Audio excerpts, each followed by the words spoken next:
8:03 East Coast time, a source telling Fox News that congressional leaders have now been informed of President Trump's intent to withdraw from the Iran nuclear deal. This despite France and Germany's warning that nullification of that agreement could lead to all-out war in the Middle East. Republican Congressman Jim Banks sits on the House Armed Services and Veterans Affairs Committees. He's also a Navy reservist and a veteran of the Afghanistan war.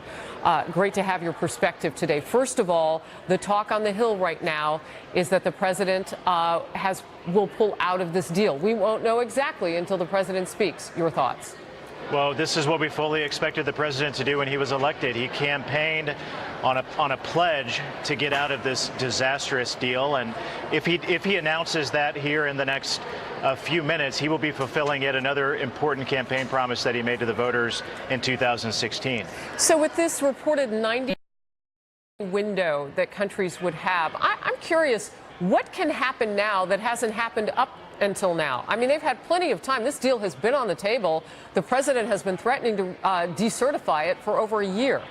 Well, the president every step of the way has given Iran an opportunity to come back to the table to fulfill all of the commitments that they made when they signed this deal, and that hasn't happened. And that's why we are where we are today, with the expectation that the president will pull out of the deal for many good reasons, whether it's Iran antagonizing Israel or their actions in Syria, Yemen, or other countries where they have worked against the best interests of the United States and our allies, sowing a great level of unrest in the Middle East. So that's why we expect the president to do what he said he was going to do all along. Well, Congressman, I want to get your military perspective on what we face if we pull out. I mean, Iran has been threatening us, and the president had said, don't you threaten us.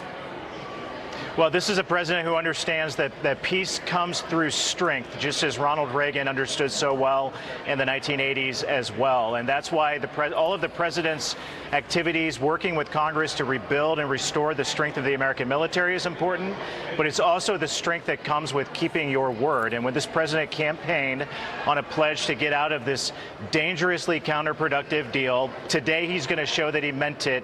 And that's going to project that American strength abroad, not just to Iran, but to a number of other countries that work against the best interest of the United States of America, too. No, very interesting message that you're talking about there. Congressman Jim Banks of the great state of Indiana, as we await the president to tell us what he has decided. I appreciate you being with us. Thank you very much. Great to be with you. Thank you.